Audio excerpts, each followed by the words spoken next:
ప్రభు అయినటువంటి యేసుక్రీస్తు నామానికి స్తోత్రాలు. అందరికీ ప్రేరితలాడు. ఇది నమ్మనాడు దేవుడి వాక్యము. సామెతల గ్రంథం 17వ అధ్యాయం 13వ వచనంలో దేవుడి వాక్యం సెలవిస్తుంది. కీడు ఎలానట, కీడు గురించి మాట్లాడుకుంటున్నాం ఇక్కడ. కాబట్టి వచనం ఏమంటుంది? మేలుకు ప్రతిగా కీడు చేయువాని ఇంట నుండి కీడు తొలగిపోదు అంటుంది. అంటే దేని గురించి మాట్లాడుకుంటున్నాం? మేలుకు ప్రతిగా కీడు చేయువాడి ఇంట నుండి కీడు తొలగిపోదు అంటే మేలు చేసేవాడి ఇంటిలో ఏముంటుందని అర్థమవుతుంది మనకు వాక్యము. మేలు చేసేవాడి ఇంటిలో ఎప్పుడు మేలు ఉంటుందని మనకు అర్థమవుతుంది కదా. కాబట్టి ఒకసారి జాగ్రత్తగా గమనించుకుందాం. మేలుకు ప్రతిగా కీడు చేయువాడి ఇంటి నుండి కీడు తొలగిపోదు అంటే ఇతరుల చేత మన అవసరతలు తీర్చుకుంటాం, ఇతరుల చేత మనం మేలు పొందుకుంటాం, మనకున్న ప్రాబ్లమ్స్ అన్నీ వారికి చెప్పి వారిని సొంత బంధువులా చేర్చుకుంటాం. సొంత వారిగా మనము వారిని ఎలా అంటే అంత లోతులైన ప్రేమతో ప్రేమిస్తాం. ఎందుకు? మన అవసరతలు తీర్చుకోవడానికి కదా. ఒక విధంగా మనం చూసినట్లయితే వారు దేవుడి ప్రేమను బట్టి మనకు ఎంతో మేలు చేస్తారు. దేవుడి ప్రేమను బట్టి మేలు చేస్తున్నప్పుడు వారికి మనం ఏం చేయకూడదని సెలవిస్తుంది వాక్యం. అంటే కీడు చేయకూడదు అంటున్నది. మేలుకు ప్రతిగా కీడు ఎవరికి చేయకూడదు, కీడుకు ప్రతిగా మేలు చేయండి అంటున్నది. కానీ ఇక్కడ మేలుకు ప్రతిగా కీడు చేయవాడి ఇంటిలో నుండి కీడు తొలగిపోదు అంటే మనము ఉపకారం చేసిన వారికి అపకారము తలపెట్టినట్లయితే, మేలు చేసిన వారికి మనం కీడు చేసినట్లయితే, భోజనం పెట్టిన వాడి చేతిని మనము కొట్టినట్లయితే, మనం ఆదరించిన వాడిని మనము తన్నినట్లయితే, మనల్ని చేరదీసిన వాడిని తిరస్కరించినట్లయితే మన ఇంటిలో ఏముంది? కీడే ఉంది. ఎందుకు కీడుంది? మనము వారు మేలు చేస్తే వారిని తిరస్కరించాం, వారు మనల్ని ఆదరిస్తే వారిని త్రోసిపుచ్చాం, వారు మనల్ని కనికరిస్తే వారిని దుఃఖపరిచాం. అంటే ఏమున్నది మన ఇంట్లో? అదే జరుగుతుంది. కాబట్టి వారు మేలు చేశారు కదా, మనము కూడా మేలే చేద్దామని మేలు చేస్తే మన ఇంట్లో కూడా ఏం నిలిచి ఉంటుంది? మేలు. ఆ మేలు నిలిచి ఉన్నప్పుడు మనకి ఏం జరుగుతుంది? మేలు జరుగుతుంది. మనకేనా? కాదు, మన బిడ్డలకు మేలు జరుగుతుంది, మన కుటుంబంకు మేలు జరుగుతుంది, వారి బిడ్డలకు మేలు జరుగుతుంది. ఎలా అంటారా? దేవుడు వాక్యం సెలవిస్తుంది. దేవుడి మాట విని దేవుడి ఆజ్ఞలు అనుసరిస్తే 2-3 తరాల వరకు అనుసరిస్తే ఎలా ఉంటుంది? 1000 తరాల వరకు ఏమంటున్నాడు? దేవుడు ఆశీర్వదిస్తా అంటున్నాడు. 1000 తరాల వరకు దేవుడు కాపాడుతారు అంటున్నాడు. అదే 2-3 తరాల వరకు ఎప్పుడు కీడు జరుగుతుంది అని అంటే కీడు మనము ఎప్పుడైతే దేవుడి మాటను తిరస్కరించినప్పుడు 2-3 సంవత్సరాల వరకు శాపం వస్తుంది అంటున్నాడు. అంటే మనం ఏం ఆలోచించుకున్నాలి ఇక్కడ? మేలు చేయటకే ఆలోచించాలి. దేవుడి మాట ఏమని సెలవిస్తుంది ఇక్కడ? మేలు చేయండి మీరు అంటున్నది. మేలుకు ప్రతిగా మీరు మేలే చేయండి. మీరు ఏమని ఆశించారు? వారి ఎదుట నుండి మేలే ఆశించారు కదా. అదే మీరు ఆశించింది వారికి కూడా మీరు అదే ఇవ్వండి. వారి నుంచి ఏం ఆశించావు నీవు? ప్రేమను ఆశించావు, మేలును ఆశించావు, క్షేమం ఆశించావు. కాబట్టి నీ నుండి కూడా వారికి అదే మేలు జరిగించు, క్షేమం జరిగించు, వారికి కూడా నీ నుంచి ధైర్యం జరిగించు. ఎందుకు అని అంటే ఇలా జరుగుతుండగా ఒకరికి ఒకరు మేలు చేసుకుంటున్నాం, ఒకరి పురికొల్పుకుంటున్నాం, ఒకరు దేవుడి ప్రేమలో బలపరుచుకుంటున్నాం.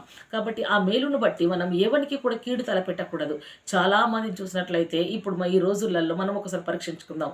మనకు మేలు చేయాలని కోరుకుంటాం, మనకు మేలు చేసిన వారికి ఆపదస్తే వారికి కీడు తలపెడతాం. వారి గురించి ఏ 2 మాటలు మనకు వినిపించినా వారిని ఇంకా 4 మాటలు మనం కలుపుతాం. ఎందుకంటే వారు మన దగ్గరనే ఉండి మనకే కదా అన్ని రకాల వారి ఉద్దేశములు తెలియపరిచింది. కాబట్టి మనం ఆ విధంగా ఉండకూడదు. మరి మనం ఎలా ఉంటున్నాం? మేలు చేసిన వాడికి మేలే చేస్తున్నామా? మేలు చేసిన వాడికి కీడు చేస్తున్నామా? వాడి ఇంట భోజనం చేసి వాడిని మడమెత్తి తన్నుతున్నామా? ఎలా ఉంటున్నాం? మనం ఆదరించిన వాడిని త్రోసిపుచ్చుతున్నామా? మనల్ని కనికరించిన వాడిని మనం దుఃఖపరుస్తున్నామా? అటు స్థితిలో ఉంటే కాబట్టి వాక్యం సెలవిస్తుంది, కీడు చేయి వాడి ఇంటిలో నుండి కీడు ఎప్పుడూ తొలగిపోదు. అంటే నువ్వేం చేస్తున్నావు అది అక్కడ నీ ఇంటిలో పెరుగుతూనే ఉంది. నీ ధనం ఎట్లా పెరుగుతుందో అది అట్లా పెరుగుతూనే ఉంది.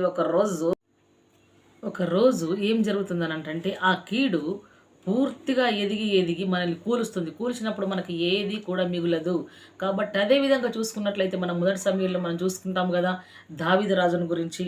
ఇక్కడ అంటాడు 4వ వచనంలో ఏమంటాడంటే, యోనాతాను చెప్తాడు తన తండ్రి అయినా సౌలుతో ఏమంటాడు? దావీదుని గురించి దయగా మాట్లాడి, దావీదును గురించి యోనాతాను సౌలు దగ్గరకు వెళ్ళి దయగా మాట్లాడు ఒక మాట అంటాడు, నీ సేవకుడిన దావీదు నీ విషయంలో ఏ తప్పిదం కూడా చేయలేడు అంటాడు. ఎందుకంటాడు? దావీదును సౌలు నిత్యము తరిమిండు, అసూయ చేత నిత్యము తరిమిండు. దావీదు సౌలుకు మేలు చేసిండు, తన రాజ్యంను కాపాడిండు. మేలు చేసిన వాడికి కీడు తలపెట్టినప్పుడు తన కుమారుడు అంటాడు వచ్చి, నీ సేవకుడైన దావీదు నీకే తప్పిదము చేయలేడు, నీవు దయగా మాట్లాడుతూ తండ్రితో చెప్తున్నాడు. చెప్పి అంటాడు ఒక మాట ఏమని, చేసిన వాడు కాడు. కాబట్టి బహుగా ఏమంటాడు ఇక్కడ, ఒక మాట, చక్కని మాట అంటాడు, బహుగా మేలు చేసాను గనుక రాజా నీవు అతని విషయంలో ఏ పాపము చేయకుందువుగాక అంటాడు. అంటే నీకు బహుగా మేలు చేసిండు, నీ రాజ్యంను కాపాడిండు, నిన్ను గెలిపించిండు, నీకు మేలు చేసిండు, నువ్వు ఓడిపోకుండా చేసిండు, నీ రాజ్యంను స్థిరపరిచిండు. కాబట్టి అటువంటి నీకు మేలు చేసిన దావీదుకు నువ్వు కీడు తలపెడుతున్నావు అంటున్నాడు అని కుమారుడు హెచ్చరించినను, యోనాతాను హెచ్చరించినను, దావీదు ఆ హెచ్చరిక, సౌలు ఆ హెచ్చరికను త్రోసిపుచ్చాడు. హెచ్చరికను త్రోసిపుచ్చినప్పుడు వారి కుటుంబం ఏమైంది పూర్తిగా చూసుకుంటాం, మనకన్నీ తెలుసు. కాబట్టి దావీదుకు కీడు మేలు చేస్తే, దావీదు మేలు చేస్తే, సౌలు కీడు చేస్తే, సౌలు ఇంటి నుండి కీడు తొలగిపోలేదు, అదే మాదిరిగా ఉంది. ఉండడమే కాదు, సౌలు కుటుంబంను నాశనానికి తీసుకెళ్ళింది. ఏంది? మేలుకు ప్రతిగా చేసిన కీడు బహు డేంజర్ అయింది. కాబట్టి అదే విధంగా మనం చూసుకున్నట్లయితే అంటాడు ఇక్కడ, ఏమంటున్నాడంటే భక్తుడు, మేలునకు ప్రతిగా నాకు కీడు చేయుచున్నారు, నేను దిక్కులేని వాడనైతిని. హల్లెలూయా. భక్తుడు అంటున్నాడు, నేను మేలే చేశాను, నేను ఎవరికి కీడు చేయలేను, కానీ మేలుకు ప్రతిగా వారు నాకు కీడు చేస్తున్నారు, నన్ను తరుముతున్నారు, నన్ను హింసిస్తున్నారు, నన్ను బాధ పెడుతున్నారు, నేను నానా విధములుగా బాధపడుతున్నాను. ప్రభువా నిన్ను దిక్కులేని వాడనైతిని, దేవా నేను దిక్కులేని వాడనైతిని అని తండ్రి దగ్గర మొర్ర పెట్టుకుంటున్నాడు. నేను మేలే చేశాను, నాకు కీడు చేశారు అని మనము కూడా ఏ విధంగా అడుగుతున్నాం? ఎందరికి మేలు చేశాం? మేలు చేసిన వారి చేత మనం హింసకు గురయ్యామా? భయపడకూడదు. మేలు చేసిన వారి చేత మనం దుఃఖపడుతున్నామా? భయపడకూడదు. ఈ వాక్యమును ఆధారము చేసుకొని దేవుడు వాగ్దానం చేసిన వాడు దావీదు గారి భక్తుడు ఏ రీతిగా మొర్ర పెట్టడం, మనము కూడా ఈ రోజు నుంచి అలా మొర్ర పెట్టకు ప్రయత్నించాలి. నేను మేలు చేస్తే నాకు అందరూ కీడు చేశారు, ప్రభువా నేను దిక్కులేని వాడనైనా నీవు నాకు ఉన్నావు, నేను దిక్కులేని దాన్ని కాదు, దిక్కులేని వాడను కాను, నన్ను అనాథగా విడిచిపెట్టనన్నావు, నాకు మేలు చేయి ప్రభువా అని కూడా మనము కూడా భక్తుడు వాళ్ళు అడగాలి. అప్పుడు దేవుడు మనకు వారు చేసిన కీడుకు రెండంతల వేలు దేవుడు మనకు చేయాలంటున్నాడు. అటువంటి శక్తి మన దేవుడికి ఉంది. కాబట్టి ఇక్కడ మేలుకు ప్రతిగా వారు నాకు కీడు చేయుచున్నారు, నేను ఉత్తమమైన దానిని అనుసరించినందుకు వారు నాకు శత్రువులైరి అంటున్నాడు భక్తుడు. ఏమంటున్నాడో తెలుసా భక్తుడు ఇక్కడ? ఏ మేలుకు ప్రతిగా వారు నాకు, దావీదు అంటున్నాడు, వారికి నేను మేలే చేశాను, వారు నాకు కీడు చేశారు. కీడు చేయడమే కాదు, నేను ఇక్కడ ఏం అనుసరించాను? ఉత్తమమైన దానిని అనుసరించినందుకు వారు నాకు శత్రువులైనరు. హల్లెలూయా. శత్రువులు ఒక మనిషికి ఎప్పుడైతారో తెలుసా? ఉత్తమమైంది, శ్రేష్టమైంది అనుసరిస్తామంటే, శ్రేష్టమైంది దేవుడి వాక్యము. ఆ వాక్యమును, ఉత్తమమైన దేవునితో మనం నడవడిక, మన ప్రవర్తన, మన పద్ధతి అంతా దేవుడి మార్గంలో సరిచేసుకుంటూ మనల్ని, మన కుటుంబంలో కాపాడుకుంటా మనము వెళుతుండగా చుట్టూ ఉంటారే నా అన్నవారు, మనల్ని మనకు కాని వారు ఉంటారే, వారి హృదయాలలో అసూయ పోగు చేసుకుంటుంది. అసూయతో వారు చూసే చూపు, వారు మనకు శత్రువులుగా మార్చబడతారు. మనం ఆర్థికంగా ఎదిగిన వారు శత్రువులు అవుతారు. మన మాట కూడా 10 మందిలో నిజాయితీగా చెల్లిన మనకు శత్రువులు అవుతారు. జాగ్రత్త. నీ చుట్టూ ఉన్న వారే నీకు శత్రువులేమో, నీ ఇంటి వారే నీకు శత్రువులేమో, నీ ఉత్తమమైన దాన్ని అనుసరించిన దాన్ని బట్టి వారు నీ మీద పగ పెంచుకున్నారేమో, అయినను సరే నీ ఉత్తమమైన దాన్ని అనుసరించడం మానకూడదు. ఉత్తమమైన దానిని యందు నిలకడగా ఉండడం మానకూడదు. ఉత్తమమైన దానిని మనము అవలంబించుకోవడము ఎప్పుడు కూడా మనము మానకూడదు. ఎందుకో తెలుసా? ఉత్తమమైన దేవుని మనం ఆరాధిస్తే దేవుడు ఉత్తముడు, ఉన్నతుడు, మహోన్నతుడు, మహాగణుడు, సర్వశక్తిమంతుడు. ఆయనను మనం ఆదరిస్తే ఎందరు శత్రువులు ఉన్నారో, ఏ శత్రువు మనకి ఎటువంటి కీడు తలపెట్టినో సర్వశక్తిమంతుడు మనల్ని విడిపించుటకు ఆయన బహు బలవంతుడై ఉంటున్నాడు. ఆహా, నీ కట్టడలు గైకొన్నట్లు నా ప్రవర్తన స్థిరపరి ఉండిన ఎంత మేలు అంటున్నాడు భక్తుడు. ఏమని? నీ కట్టడలు నేను గైకొన్నట్లు ఏం స్థిరపరి ఉండాలా? నా ప్రవర్తన అంతా స్థిరపరి ఉండిన ఎంత మేలు. హల్లెలూయా.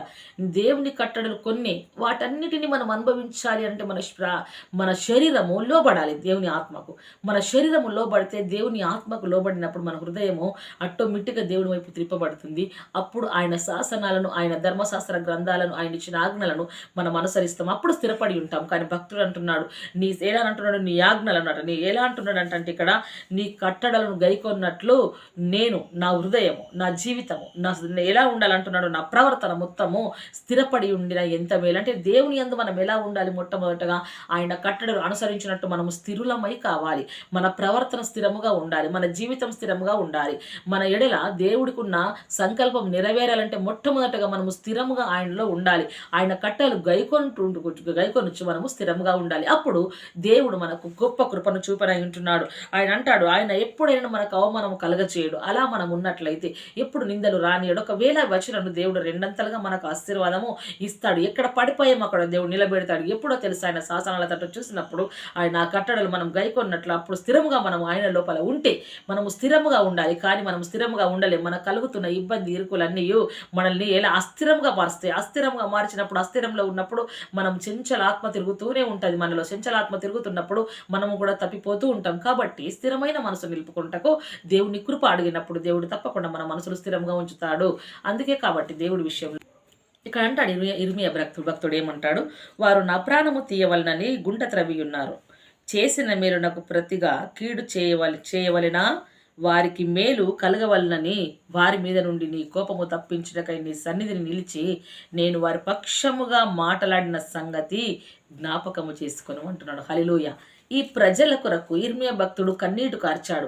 ఈ ప్రజల మేలు కొరకు ఇర్మియా భక్తుడు ఉపవాసాలు ఉన్నాడు. ఈ ప్రజల మేలు కొరకు దేవుడి సన్నిధిలో దినరాత్రుల్లో ఆ ప్రజల పక్షముగా పాపాలు ఒప్పుకున్న వ్యక్తి, కన్నీరు కార్చిన వ్యక్తి ఈ ఇర్మియా భక్తుడు. ఈ ఇర్మియా కన్నీటి ప్రవక్తగా మనం చూసుకుంటాం. ఇటువంటి ప్రవక్తను, ఇటువంటి దేవుని యొక్క ఏర్పరచుకున్న కన్నీటి ప్రవక్తను, దేవుడి సన్నిధిలో వారి పక్షంగా నిలబడ్డ ప్రవక్తను, వారి మేలు కోరిన ప్రవక్తను వారు ఏం చేశారు? ప్రజలంటే మేలుకు ప్రతిగా అతని ప్రాణము తీయ చూస్తారు. మేలుకు ప్రతిగా కీడు చేయ చూసి ఆలోచించారు. కానీ అక్కడ భక్తుడు అంటాడు, భక్తుడు ఏమంటున్నాడు అంటే ఇర్మియా గారు, ఆయన ఏదైతే ప్రజలకు చేశాడో దాన్ని దేవుడి సన్నిధిలో జ్ఞాపకం చేస్తున్నాడు. మనము కూడా జ్ఞాపకం చేయాలి. ఏ ప్రజలకైతే దేవుడి యందు ఉన్నప్పుడు ఎలా దేవుడి యందు మనం ఎలా వారికి మేలు కలిగించామది జ్ఞాపకం చేయాలి. ఎందుకు జ్ఞాపకం ఉండదా? దేవుడి కంటే ఉంటుంది. కానీ మన నోటి నుంచి మనం దేవుడికి జ్ఞాపకం చేస్తే దేవుడు తప్పకుండా ఆలకిస్తాడు అంటున్నాడు ఆయన. ఏమని? నీ కోపము ప్రవ్వా ఈ ప్రజల మీదకి రాకుండా నీ సన్నిధిలో నేను నిలిచాను. ఆ ప్రజల మీదకి నీ కోపం రావద్దు. వారు చేసిన పాపమును బట్టి నీ కోపం వారి మీదకి వస్తుంది. అది రావద్దని నేను నీ సన్నిధిలో నిలబడి వారి పక్షంగా నీ సన్నిధిలో మొర్రపెట్టాను నేను. కాబట్టి మొర్రపెట్టిన సంగతి నువ్వు జ్ఞాపకం చేసుకో. వారు నాకు కీడే చేస్తున్నారు, కనీసం నీవైనా నాకు మేలు చేస్తావని వస్తున్నాను. నువ్వు మేలు చేసే దేవుడు, నీవు మేలు చేసి విడిపించే దేవుడు అని దగ్గరకు వస్తున్నాను. ఇర్మియా భక్తుడు దేవుడు సన్నిధిలో మొర్రపెడుతున్నాడు కదా. మేలు చేస్తే ప్రజలు ఏం చేస్తున్నారు? ఈ రోజు కీడు తలపెడుతున్నారు. వారి కీడు తలపెడుతున్నప్పుడు మనము కూడా అదే కీడు తలపెట్టక దేవుడి సన్నిధిలో మొర్రపెట్టాలి. మేలుకు ప్రతిగా మాకు కీడు తలపెడుతున్నారు ప్రభువా అన్నప్పుడు దేవుడు మనకు సహాయం చేస్తాడు. ఇలా మనం చూసుకున్నట్లయితే మేలుకు ప్రతిగా కీడు చేస్తే సైతాన్ గుణం, కీడుకు ప్రతిగా మేలు చేస్తే దైవ లక్షణం, దేవుడి లక్షణమై ఉంటుంది. క్రైస్తవులకు ఏది తగింది? కీడు చేసిన వాడికి మేలు చేయడం క్రైస్తవులకు తగింది. కానీ కీడు చేయడం